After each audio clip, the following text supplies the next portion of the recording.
Mafanikio ni anwani. Prosperity is an address. Wokovu ni anwani. Salvation is an address. Tabia njema ni anwani. Good character has an Maisha address. matakatifu ni anwani. The righteous life has a address. Na Biblia inasema ndege wanaofanana huruka pamoja. Wewe kama hujatengeneza anwani ya watu wa aina fulani, usitegemee watakuja watu wa aina fulani. Watakuja mnaofanania.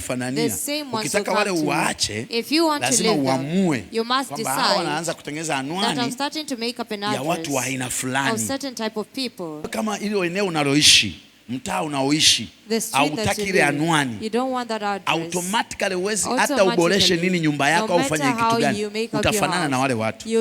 Ukitaka upakatae ile anwani, lazima uame. Ukienda sehemu ambayo ina anwani labda Masaki, hata kama ulikuwa na maisha ya chini, utashangaa tu kuna namna fulani ya maisha yanaanza kubadilika. Hata yani kuna vitu vinabadilika, unapata fedha, unapata watu, unakutana na watu ambao hujawahi kuanza kukutana nao, unapata wanasema unapata mipango na akili ambayo hujawahi kuwa nayo, kwa sababu unaishi kwenye zile anwani zao.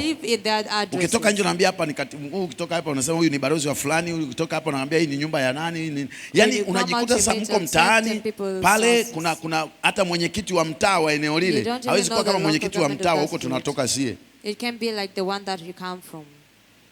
Kwa mtakutana kwenye mambo ya mitaani pale nini, unaambia huyu ndo fulani, huyu ndo tajiri fulani, lakini huwezi kutoka, huwezi kuwa huku kwetu si Bunju huko B huko unaelekea Bagamoyo ukakutana na matajiri wakati hujaenda huko Masaki Oysterbay. Ndio wako huko, kama unataka kukutana nao kiwepesi unaenda huko.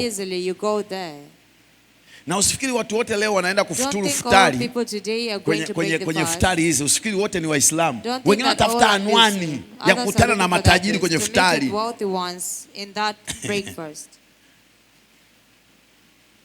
Na usifikiri watu wote wanaoenda msibani wote wanaenda kwenye msiba. Wengine wanasema msiba fulani lazima fulani atakuwepo, anaenda pale ili apate anwani. Wanasema huyu ndo fulani, huyu ndo fulani. Kuna misiba ukienda watu fulani unawatafutaga uwaoni, utawakuta. Lakini kuna misiba ukienda hata ufanyaje ukimkuta hapo unajiuliza amefikaje.